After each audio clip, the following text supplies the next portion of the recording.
चतुर्थ स्कंदः मैत्रेयवाच मनोस्तु शतरूपायां तिष्यकन्याश्च जगनिरे आकुति देवहूतिश्च प्रसूतिरिति विश्रुतः आकुतिं रुचेत् प्रादात् अतिभातृमतीं नृपः पुत्रिका धर्माश्रित्य शतरूपानुमोदितः। मनु महाराज અને શત્રુપાને કેટલી દીકરીઓ માતાઓ તો તમે કહેશો તમે જાણો ને તમારું કામ જાણે, અમે શું જાણીએ? નહીં, મેં હમણાં જ કહ્યું કેટલી દીકરીઓ.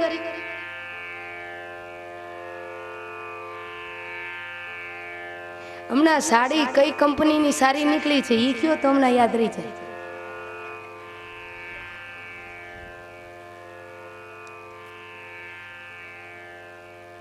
ખબર નહીં માતાઓને સાડીમાં આટલી બધી આસક્તિ કેમ હશે તો ભગવાન જાણે. એક બેને વર્ષની 4 સાડીઓ લીધી. વળી પાછું દિવાળી આવી ને તો ઘરવાળાને કહ્યું લાવો પૈસા સાડી લેવી છે. તો કે ઈ તો તમે હમણાં 4 સાડી ન લીધી, વળી પાછા પૈસા દેવાના? તો કે ઈ તો બધી પાડોશીને બતાવાઈ ગઈ, હવે બતાવવા હાટું લેવું.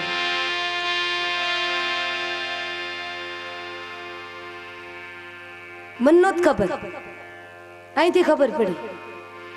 બોલો, એટલે ઈ ખબર હોય કઈ સારામાં સારી સાડી છે ઈ ખબર હોય તો ઈ બધું યાદ રહેતા ન યાદ રહે છે, પણ રાખવું નથી. મનુ મહારાજ શત્રુપાને 3 દીકરીઓ આકુતિ, દેવહૂતિ અને પ્રસૂતિ. દેવહૂતિના લગ્ન તો થયા કોની સાથે મેરે ભાઈ બહેન? કરતમ મહારાજની સાથે. હવે દીકરી રહી મોટી આકુતિને રુચિ ઋષિની સાથે પરણાવી, પણ પુત્રિકા ધર્મથી પરણાવી. પુત્રિકા ધર્મની વ્યાખ્યા જાણવા માટે થઈ ને આપણે જવું પડશે મનુસ્મૃતિમાં. મનુસ્મૃતિમાં બતાવ્યું કે જે મા બાપને દીકરો ન હોય એ દીકરીના લગ્ન જ્યારે જવાઈ સાથે કરે ત્યારે એવી બોલી કરે કે તમારા ગ્રહસ્થાશ્રમથી જો પહેલા ખોળે દીકરો થાય તો ઈ અમારો, એટલે કે નાના નાનીનું દીકરી થાય તો તમારી. આનું નામ છે પુત્રિકા ધર્મ. નીકળી અને વાતો કરવા લાગી કે આજે મહારાજશ્રીએ તો સરસ મજાનું ભાષણ ચાલ્યું. તો ત્રીજીએ પૂછ્યું કે કયું ભાષણ ચાલતું હતું, કયું પ્રવચન ચાલતું હતું? તો કે 2 ગધેડાની વાત ચાલતી હતી. હકીકતમાં ગધેડાની વાત નહોતી, પણ ગીતાજીની અંદર તમે અધ્યાય પૂરો કરો એટલે એવું આવે સર્વોપનિષદો ગાઓ દોગ્ધા ગોપાલ નંદનમ.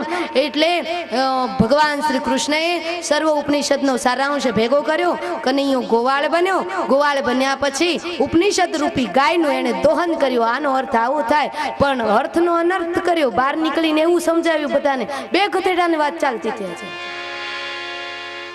એટલે આવું છે. કીધું કશુંક ને સાંભળ્યું કશુંક, આંખનું કાજળ ગાલે કશું, આંધળો સસરો સરંગટ વહુ કથા સાંભળવા ચાલ્યા સૌ. કીધું કશુંક ને સાંભળ્યું કશું. આંખનું કાજળ ગાલે કશું. આંખનું કાજળ આંખમાં શોભે, ગાલે શોભે ન શોભે. તો અહીંયા શ્રીમદ ભાગવતજીની અંદર પેલા દીકરાઓના વંશ વિસ્તારની કથા નથી બતાવી, દીકરીઓના વંશ વિસ્તારની કથા બતાવી. મેરે ભાઈ બહેન, આજકાલની માય લોગને દીકરા બહુ ગમે છે, દીકરીઓ નથી ગમતી. એ નૂતન વિચાર શ્રીમદ ભાગવતજીએ આપ્યો છે. દિવસે દિવસે હવે દીકરીઓની સંખ્યા ઘટવા લાગી છે. સરકારોને પણ, સરકારને અત્યારે આ બાબત ચિંતાનો વિષય બની ગયો. સરકાર માટે નહીં, ભારત માટે ચિંતાનો વિષય બની ગયો છે કે દિવસે દિવસે દીકરીઓની સંખ્યા ઘટવા લાગી, ભ્રૂણ હત્યાઓ થવા લાગી છે. દીકરીઓ નથી ગમતી. શું કામ? તો કે દીકરી સાસરે જતી રહે ને એટલે. તો એવી પૂરી બાહેંધરી છે કે દીકરો તમને 100% વૃદ્ધાવસ્થામાં સાચવે કે પછી એ નથી કેવું મારે, એ તમે સમજી ગયા છો. પણ એટલું યાદ રાખજો, દીકરા વૃદ્ધાશ્રમમાં મૂકવા આવશે, પણ આ દેશની દીકરીનો એવો કોઈ મેં દાખલો નથી સાંભળ્યો કે દીકરી એના મા બાપને લઈને વૃદ્ધાશ્રમમાં દીકરી કોઈ દી મૂકવા માટે ગઈ. દીકરો મહાન બને એક કુળને તારે, પણ દીકરી મહાન બને ને તો મેરે ભાઈ બહેન 2 કુળને તારે. એનાથી મહાન બને તો 3 કુળને તારે, એનાથી મહાન બને તો રાષ્ટ્રનો ઉદ્ધાર કરે, એનાથી મહાન બને તો આખા વિશ્વનો ઉદ્ધાર કરે. દીકરીની અંદર આ શક્તિ રહેલી છે. કોણ કહે કે દીકરી એ સાપનો ભારો? કવિ કહે, આવો લાડકડી, આવો મીઠકડી, ના તમે સાપનો ભારો, તમે તો મારો તુલસી ક્યારે. ને જે ગ્રહસ્થીને ખરેખર દીકરીઓ નથી ને, એ ગ્રહસ્થી અધૂરું છે. દીકરી હોવી જરૂરી છે. ઘણા એમ કે દીકરી ન હોય તો પુનદાન ક્યાં કરીએ, અને ઘણા એવું ડોશી શાસ્ત્ર જોડી દીધું કે એક ભાણેજ ને 100 ભામણ. આ ક્યાં વાંચ્યું? ક્યાં હે તમે કયા શાસ્ત્રમાં વાંચ્યું? તો કોઈ બ્રાહ્મણને જમાડત જ નહીં, કોઈ બ્રાહ્મણને દક્ષિણા આપત જ નહીં, કોઈ કઈ સત્કાર્ય કરત જ નહીં, બધા ભાણેજ પાસે જ કરાવી લે. આ ક્યાં વાંચ્યું? ક્યાં કાઢ્યું? ક્યાંથી નાવ્યું? ક્યાંથી? મેં તો 18 પુરાણ વાંચ્યા, ક્યાંય આવું નથી આપે કે 100 બ્રાહ્મણ ને 1 ભાણે. હા, દીકરીને રાજી રાખવી, એને સારી સાડી લઈ દેવી, ઘરની અંદર સન્માન જાળવું એ બરાબર છે, પણ 100 બ્રાહ્મણ અને 1 ભાણે, બ્રાહ્મણને બ્રહ્મ ભોજન, બ્રાહ્મણને દક્ષિણા અને બ્રાહ્મણને રાજી રાખવાના એના પુણ્યના પેગડામાં તો કોઈ આવી જ ના શકે. મેરે ભાઈ, તમારા ઘરનું આંગણું પાવન કરવા માટે વર્ષમાં 2-3 વખત બ્રાહ્મણોને જમાડવા જ જોઈએ, એને દક્ષિણા આપવી જ જોઈએ. અને દક્ષિણાની વાત આવી છે તો હું તમને કહું કે બ્રાહ્મણ તમારા ઘરે કોઈ સત્કાર્ય કરાવવા માટે આવે ને તો લોટા તેડાવવા માટે, સત્યનારાયણ ભગવાનની કથા કરાવવા માટે, કોઈ પણ સત્કાર્ય કરાવવા માટે, જમવા માટે આવે ને તો મેરે ભાઈ બહેન, કાનમાં એક તમને રહસ્યની વાત કહી દઉં, કોઈને કહેતા નહીં હો, કોઈને ના કહેતા. એવી સરસ મજાની રહસ્યની વાત છે કે બ્રાહ્મણ જે આસન ઉપર બેઠા હોય એ જ આસન ઉપર એને દક્ષિણા આપી દેવી. એવું ના રખાય, લે તમે તો ગામના છો, ક્યાં ભાગી જવાના છો, તમારું નામ બીજી શેરીમાં, 2 દી પછી દક્ષિણા આપી દઈશ. સુનિયો મેરે ભાઈ બહેન, દેવી ભાગવતજીની અંદર બતાવ્યું છે કે કોઈ પણ વ્યક્તિ સત્કાર્ય કરાવે, સત્કાર્ય પછી કથાનું હોય, શ્રીમદ ભાગવતજીનું હોય કે પછી સત્યનારાયણ ભગવાનની કથા, રાંદલના લોટા, જે કંઈ તમે સત્કારી કરાવો, બ્રાહ્મણ જે આસન ઉપર બેઠા હોય એ જ આસન ઉપર તમારે એને દાન દક્ષિણા આપી દેવી. જો તમે બ્રાહ્મણને દાન દક્ષિણા એ આસન ઉપર ન આપો તો તમને જે સત્કાર્ય કર્યું છે એ સત્કાર્યનું ફળ તમને નથી મળતું. તો કોણ લઈ જાય છે? પાતાળનો રાજા બલિ લઈ જાય છે. પછી કે અમે તો આવડો યજ્ઞ કરાવ્યો, ખર્ચા કર્યા, પણ કાંઈ વળ્યું નહીં, કંઈ ફળ ન મળ્યું. પણ ક્યાંથી મળે એ ફળ? આપણે તો ખાલી વેઠું જ કર્યું, આપણે તો ખાલી મજૂરી જ કરી, ફળ આપણને ન મળે. ફળ પાતાળનો રાજા બલિ લઈ જાય. જો જે આસન ઉપર બ્રાહ્મણ બેઠા હોય અને એ આસન ઉપર એમને દક્ષિણા ન આપે તો એનું ફળ આપણને મળતું નથી. બીજું, તમારે ઘરે કોઈ પણ ભિક્ષુક, યાચક, બ્રાહ્મણ જમવા માટે આવે, જે આસન ઉપર બેઠા હોય એ આસન ઉપર જ દક્ષિણા આપી દેવી. જો તમે દક્ષિણા નહીં આપો તો બ્રહ્મ ભોજન કરાવવાનું, અતિથિને જમાડ્યાનું, સાધુ ભોજન કરાવ્યાનું તમને પુણ્ય નહીં મળે. એ પુણ્યનું ફળ પાતાળનું રાજા બલી લઈ જશે. આ વાત દેવી ભાગવતજીની અંદર જગદંબાએ સારા જગતને બતાવી છે, હિમાલયને પણ બતાવી છે. પછી શું કરવું શું નહીં, મેં તો મારી વાત તમને જણાવી દીધી. મારી વાત એટલે મારા ગજવાની નહીં, મારા ઘરની વાત નહીં, મારા ખિસ્સાની વાત નહીં, પણ જે પુરાણની નિયમો અનુસાર જે વાત છે એ તમને જણાવી દીધી. આચરણમાં મૂકવી હોય તોય ભલે, ન મૂકવી હોય તોય ભલે. બાકી અમે તો 3 તારીખે કથા પૂરી કરીને જતા રહેવાના.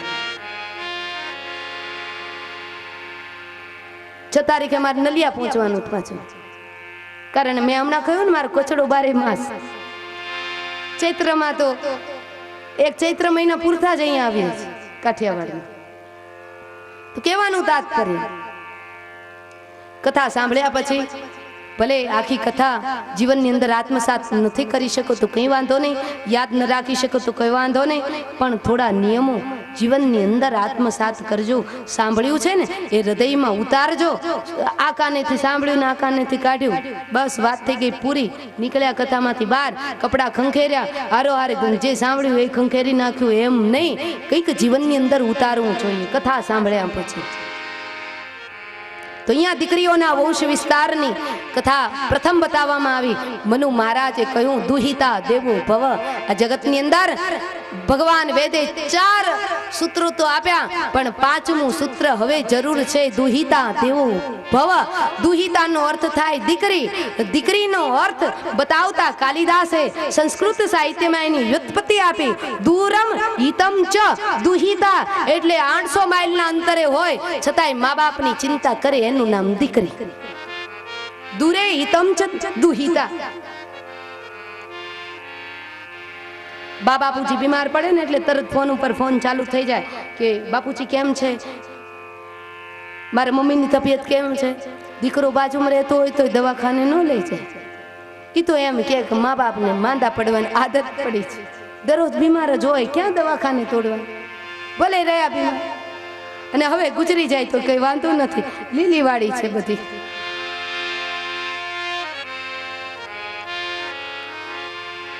આ દેશની દીકરી તો મહાન છે મેરે ભાઈ બહેન, બહુ મહાન છે. એટલે તો શ્રીમદ ભાગવતજીએ દીકરાને મહત્વ ન આપ્યું, પ્રાધાન્ય ન આપ્યું, પણ અહીંયા શ્રીમદ ભાગવતજીની અંદર દીકરીનો વંશ વિસ્તારની કથા પ્રથમ બતાવવામાં આવી. એટલે બીજું એ કહેવાનું કે તમારી દીકરીને ભણાવજો, ગણાવજો અને આગળ લાવજો. કારણ કે દીકરી ભણશે, ગણશે, ઉજાગર કરશે તો એનો તો તમારો તો કુળ પરિવાર આગળ આવશે, પણ સાથોસાથ જે કુળની અંદર પરણીને જશે એમનો પણ આખો પરિવાર આગળ આવશે, સુધરશે. ઘણા કે અભણ દીકરીને ટપટપ જ કરવાનું છે, ભણેલી દીકરીને ટપટપ જ કરવાનું. ટપટપ એટલે સમજો ને, હા,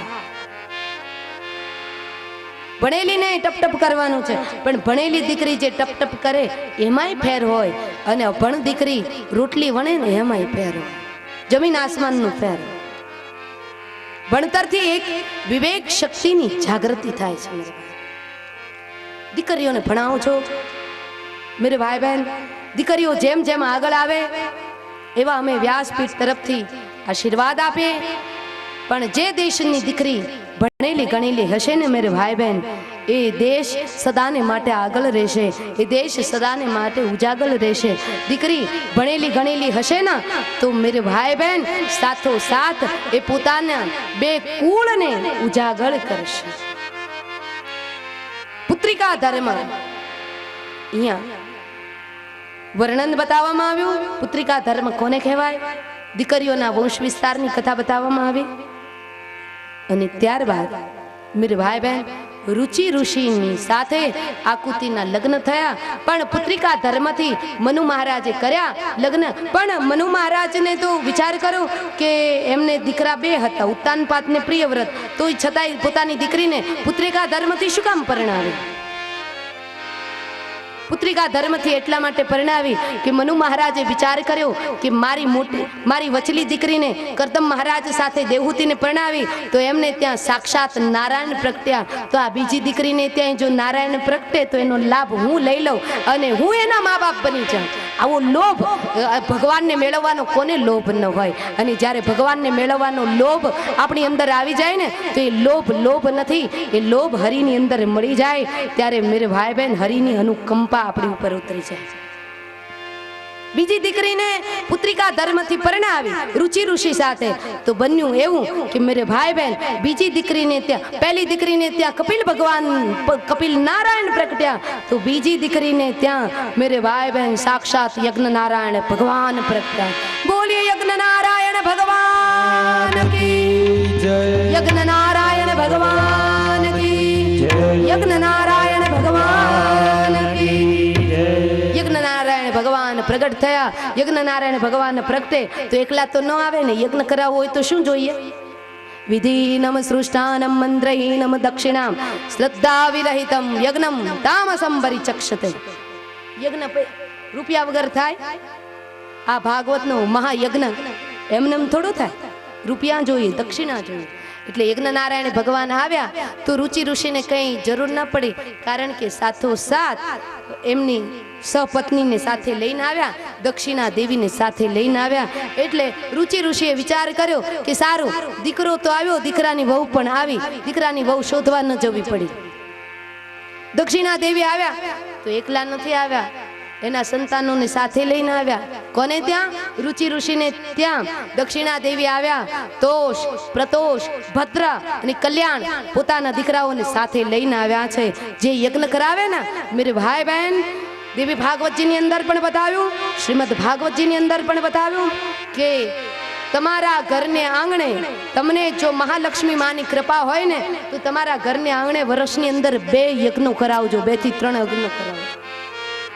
ગાયના છાણા, ગાયનું ઘૃત, ગાયનું ઘી, 1 ચમચી ગાયનું ઘી ગાયના છાણાની અંદર હોમ કરવામાં આવે ને તો 1 ટન ઓક્સિજન પ્રાપ્ત થાય છે, એવું આજના વૈજ્ઞાનિકે સાબિત કર્યું છે. 1 ટન ઓક્સિજન પ્રાપ્ત થાય છે. ને જ્યાં યજ્ઞ થાય તો દેવી ભાગવતજીની અંદર બતાવ્યું કે જ્યાં યજ્ઞ થાય, યજ્ઞના દેવને આહવાન કરવામાં આવે ને તો ત્યાં સાક્ષાત યજ્ઞ નારાયણ ભગવાન તો પધારે છે, પણ જે દેવને આહુતિ આપવામાં આવે એ દેવ પણ એના આંગણે પધારે છે. પણ એને જોવા માટે આપણી પાસે આંખ છે, દ્રષ્ટિ નથી. દૃષ્ટિ જ્યારે સદગુરુ આપે તો એ દેવના દર્શન થઈ શકે.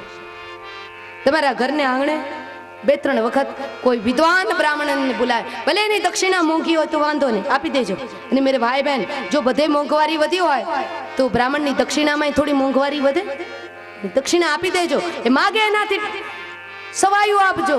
પણ વિદ્વાન બ્રાહ્મણની મેરે ભાઈ બહેન, આ જગતની અંદર, આ દેશનો, આ સમાજ જ્યારે વિદ્વાનની કદર કરતા ભૂલ્યો, વિદ્વાનોની પૂજા કરતા જ્યારે ભૂલ્યો ને ત્યારે સમાજ અધપતનના માર્ગે જાય છે. કોઈ વિદ્વાન વેદતા બ્રાહ્મણને બોલાવી અને એ વેદના જ્યારે ઋચાઓ બોલતા હોય ત્યારે સાક્ષાત દેવને પ્રગટવાનું મન થાય એવા વેદતા બ્રાહ્મણને બોલાવી તમારા ઘરને આંગણે યજ્ઞ કરાવજો. યજ્ઞ થાય ત્યાં પરમાત્મા પધારે, યજ્ઞ થાય ચંડી ચામુંડા પધારે, ને યજ્ઞ થાય ત્યાં મહાકાળી માં પધારે. કારણ કે એ યજ્ઞની અંદર શું બોલે? આપણે જ્યારે યજ્ઞની અંદર આહુતિ આપીએ ને ત્યારે સ્વાહા બોલીએ. જે દેવને ઉદ્દેશીને આપણે આહુતિ આપીએ, સ્વા કહેતા યજ્ઞ નારાયણ ભગવાનનું મુખારવિંદ ખુલે છે, હા કહેતા બંધ થઈ જાય. આ બંને વચ્ચેનો જે ગાળો છે એમાં યજ્ઞની અંદર ઘીની આહુતિ આપી દેવી જોઈએ. બની શકે તો નિત્ય યજ્ઞ કરવો જોઈએ. ઘણા તો પેલું ધૂપિયું ફેરવે ઘરની અંદર, છાણાની અંદર ગુગળ પધરાવી ધૂપિયું ફેરવે ને એમ કે અમે તો યજ્ઞ કરીએ છીએ. એ યજ્ઞ ન કહેવાય. યજ્ઞ કુંડીની અંદર સાક્ષાત યજ્ઞ નારાયણ ભગવાનને પ્રગટ કરી અને એની અંદર ઘીની આહુતિઓ વિધિસર એમાં પડવી જોઈએ, એને યજ્ઞ કહેવાય.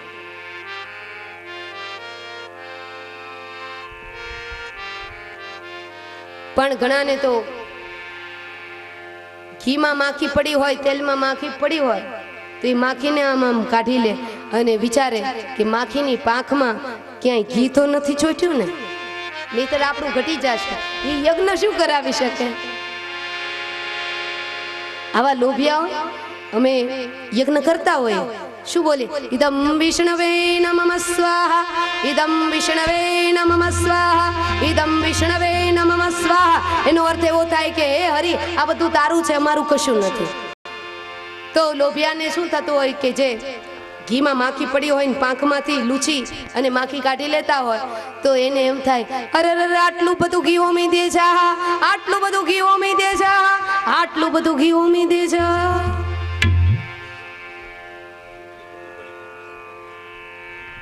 એને રડાવો નહીં.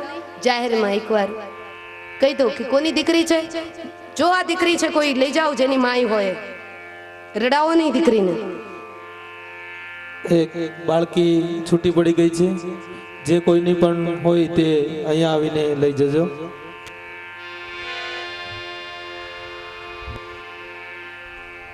કોની દીકરી છે ઝડપથી લઈ જજો. બોલીએ યજ્ઞ નારાયણ ભગવાન કી જય.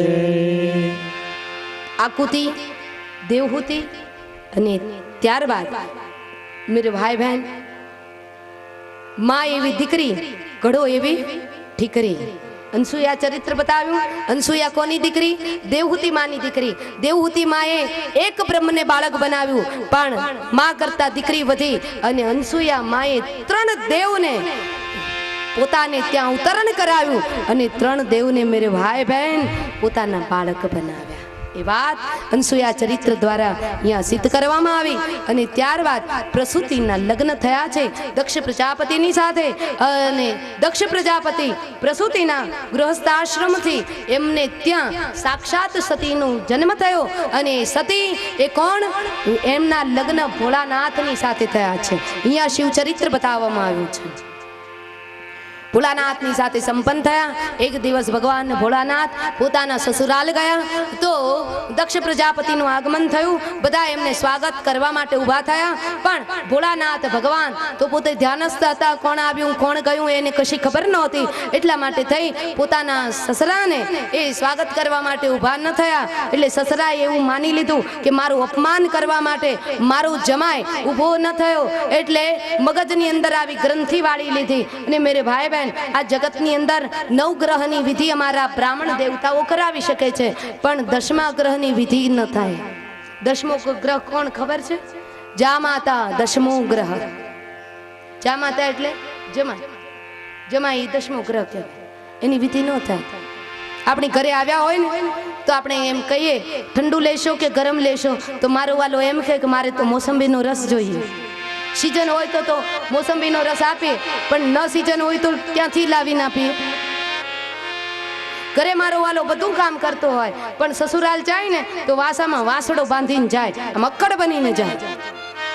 પણ મારો ભોળોનાથ એવા નહોતા મેરે ભાઈ બહેન. દીકરીને એ શિવજીના ઘરે મારે આપવા પડ્યા, નહીતર હું ન આપત.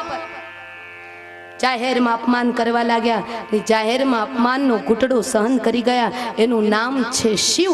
પણ મેરે ભાઈ બહેન, જાહેરમાં અપમાન સહન કરવું ને એ તો બહુ, જેના ઉપર ગંગાની વિવેકની ધારા વહેતી હોય ને એ જ જાહેરમાં અપમાન સહન કરી શકે.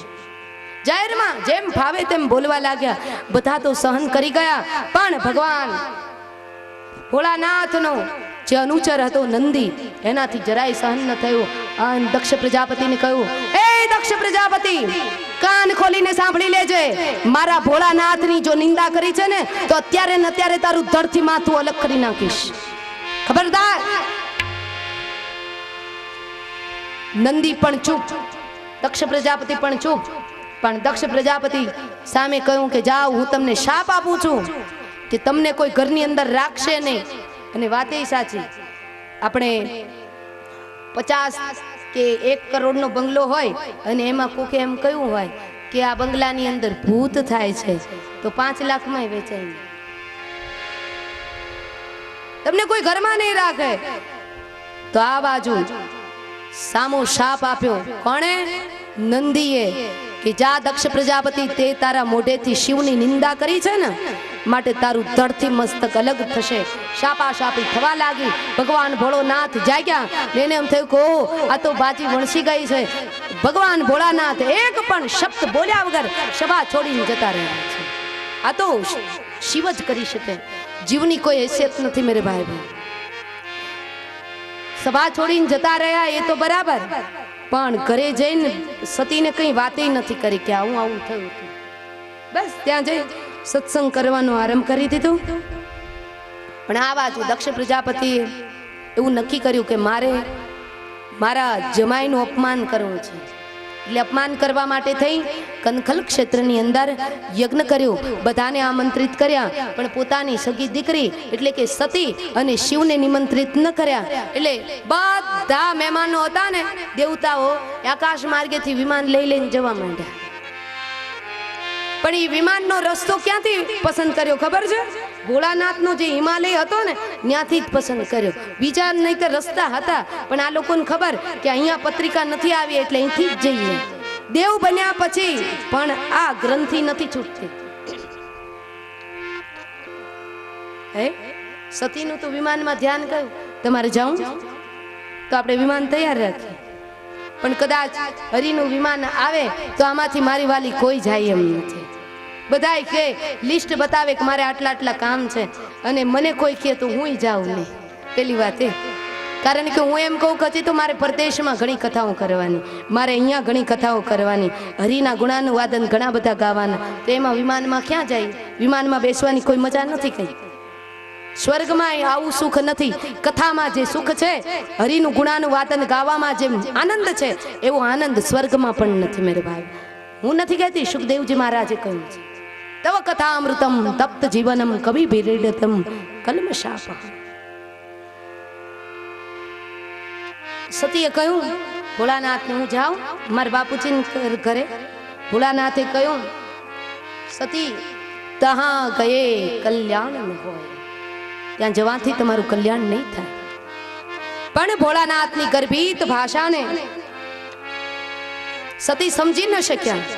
જીત કરી છે. ભોળાનાથે 3 વખત સમજાવ્યા. કોઈ પણ વ્યક્તિ હોય એને 3 વખત સમજાવી, 3 વખત ન માને તો 4થી વખત એને એના જેમ કરતા હોય એમ કરવા દેવું. જાઓ બાપા, તમે તમારા કર્મ સંભાળો. પણ ભોળોનાથ એટલો દયાળુ છે.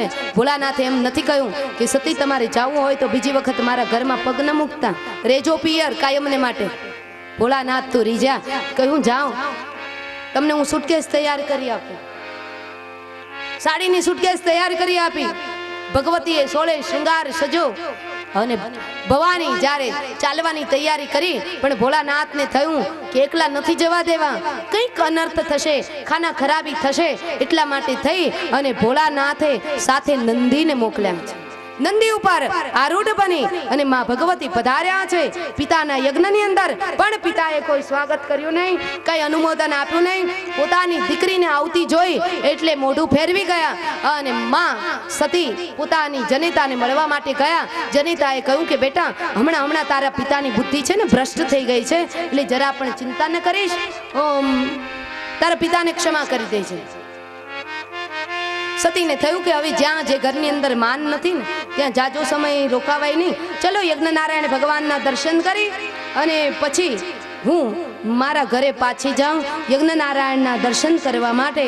જ્યાં સતી પધાર્યા છે યજ્ઞ મંડપની અંદર, અને બરાબર એ જ વખતે મેરે ભાઈ બહેન યજ્ઞ મંડપની અંદર બધા દેવતાઓનું સ્થાપન હતું, પણ ભગવાન ભોળાનાથનું સ્થાપન નહોતું. અને જ્યાં ભોળાનાથનું સ્થાપન ન જોયું એ જ વખતે સતીને પોતાનું અપમાન સહન સહ્ય બન્યું, પણ સતી પોતાના પતિદેવનું અપમાન સહન ન કરી શક્યા. અને એ જ વખતે માં જગદંબા જે એકદમ સૌમ્ય સ્વરૂપ હતું, એકદમ રુદ્રાણીનું સ્વરૂપ ધારણ કર્યું. રુદ્રાણીનું સ્વરૂપ જ્યાં ધારણ કર્યું એ વખતે બ્રાહ્મણોના હાથમાં સુચિન સરવા એમનેમ રહી ગયા. યજ્ઞ કુંડીમાંથી યજ્ઞ એમનેમ પ્રજ્વલિત રહી ગયો. બ્રાહ્મણોના મુખારવિંદમાં મંત્રો એમનેમ રહી ગયા. અને સતીએ કહ્યું હે દક્ષ પ્રજાપતિ, મારા પિતાની બુદ્ધિ તો હમણાં ભ્રષ્ટ થઈ ગઈ છે. પણ એ બ્રાહ્મણ દેવતાઓ યજ્ઞના આચાર્ય પદે બેઠા છો, તમને એટલો વિચાર ન આવ્યો કે ભોળાનાથના સ્થાપન વગર કોઈ દિવસ યજ્ઞનો શુભારંભ ન થાય. યજ્ઞનો કલ્યાણ દેવ ભગવાન ભોળોનાથ છે, પણ મને એવું લાગે છે કે મારા પિતાના શુક્રમાંથી મારું દેહ બંધાણો અને એ જ પિતા જો શિવનો નિંદક હોય તો હવે મારે આ મારું શરીર રાખવું ન જોઈએ. અને એમ કહી અને માં જગદંબાએ પદ્માસન વાળ્યું. પદ્માસન વાળીને પોતાના જમણા અંગૂઠામાંથી યોગ અગ્નિ પ્રજ્વલિત કર્યો અને સભાને ઉદ્દેશીને બોલવા લાગ્યા. સુનહુ સભા સદ સકલ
નંદીને જ્યાં વાતની ખબર પડી કે માએ પોતાના દેહનો ત્યાગ કર્યો, જેટલા હાથમાં આવ્યા એને તો પતાવી નાખ્યા.